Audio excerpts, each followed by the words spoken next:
with debt. Well, don't fret because Rod, our kababayan from Financial Rescue, gives us help, and that is on the way. Not too long ago, he interviewed with us talking about the pros and cons of debt settlement. Here it is. Rod, thank you once again for joining us, President and CEO of Financial Rescue LLC. At pag naririnig yung Financial Rescue, naisip ng mga tao, we've been talking about this, debt settlement, and a lot of people need that these days. Pero you're saying may iba-ibang programa. Ano ba mga pros and cons ng debt settlement program? Okay, sinabi mo nga, maraming mga debt relief options sa market. Pero ako kasi talagang I highly recommend na kung hindi naman grabe pa ang problema, debt settlement. Okay, pros and cons. Una-una, may utang ka, 10,000. Usually, kapag ikaw ay nagbabayad ng minimum payment, which is like 3.5% ng total mong utang plus mga late fee. Correct. Oh. Pwede ka na maging alam na alam ko yan eh. Late fees, kung ano pang mga penalties, di ba? Umaabot yan at sabihin natin $500 ang babayaran mo per month.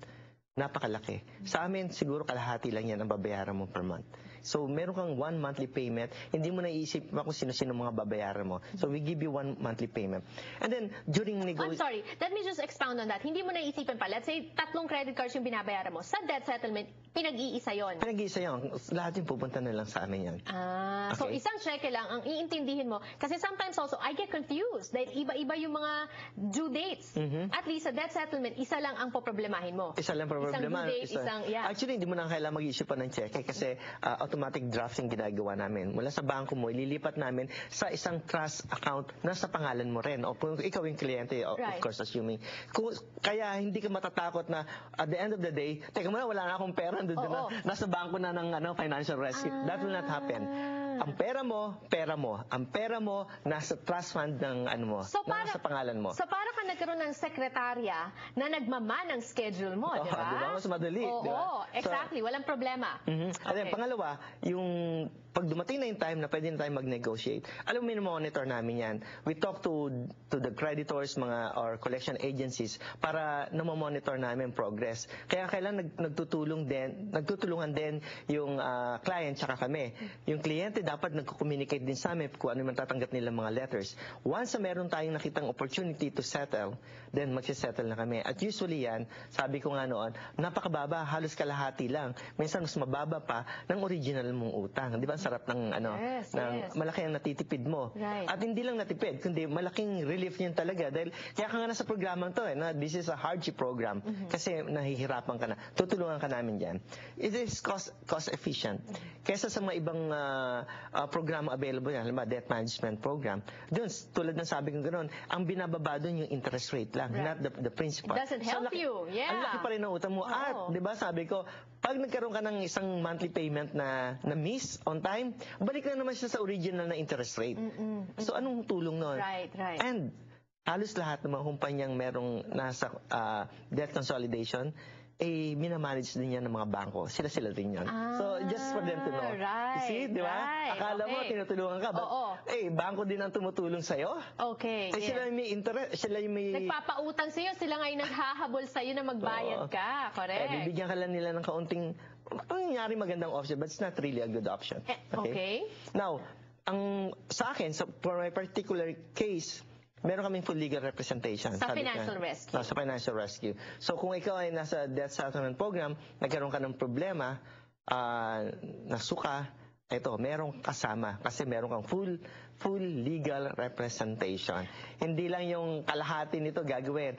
Meron kasing ganyan mga programa, Janelle. Ang gagawin lang, sige, sasagutin namin yung letter ng korte, pero hindi ka bibigyan ng hindi ka sasamahan sa court hearing. Dito sa amin, buong-buo gagawin namin sa iya. Wow, thank you so much. Financial Rescue po, and we can rest assured na hindi po mga malalaking bangko ang nagpapatakbo ng Financial Rescue because it's owned. Ang President at CEO po nasa harap natin ngayon, si Rod Mercado. And Rod, that's your promise to our kababayans, ha? Meron silang legal representation. Kung masu, you can help them with your attorneys to answer the letters. Correct. And also, kung umabot sa litigation, somebody will go with them to court. Somebody will represent them. Wow. Yun ang tamang, mas magandang Yan ang tama. Yes. Represent them in court. Okay. And another pro of debt settlement program is you may start building up your credit score as soon as the program ends. Gaano katagal ba usually mga programs? 18 to 36 months, no? And then pagkatapos nun, di tulad ng bankruptcy, aabot ng mga 10 years ang record mo, hindi ka na ang hirap na. Ito, pwede ka na mag-start rebuilding your credit rating as soon as you finish the program. So, yun ang maganda doon. Ano naman ang mga cons? Let's be honest to them. No? Pag-usapan natin ang mga cons ng debt settlement program. Tatamaan yung credit score mo. Pero remember, meron kong hardship. Kaya nga sinasabi ko, pag may hardship ka na, ibig sabihin tinamaan na ang credit score mo. Pero ito, magpapatuloy na bababa ang score mo habang nasa programa ka namin. Pero hayaan mo na yun. Ang importante sa panahon na to ngayon, maibsan yung paghihirap mo sa pagbabayad ng monthly. Exactly. Diba? Saka you can rebuild it after the program ends. Exactly. Okay. Diba? Bakit? Huwag mo na intindihin masyado yun. Yes. Sabi ko nga, hindi ka din may Immune. option. Immune. That's the right term. Hindi ka immune sa lawsuit. But again, sabi ko, kung nasa programa ka namin, financial rescue, may full legal representation, mas madali kesa sa ibang programa na walang ino-offer na ganitong service. And finally, collection calls will not be stopped totally now. This is very annoying. I can just imagine, no, yung mga tao, yung mga collection agencies tawag ng tawag sa'yo. So they have to deal with that. Okay. Di ba sabi ko, meron kami legal plan, yung full legal representation. Alam mo ba, kapag ikaw ay hinaharas ng mga collection agencies na yan, or whoever, hinaharas ka, meron silang mga violation, yung legal plan na binibigay namin, tutulungan ka.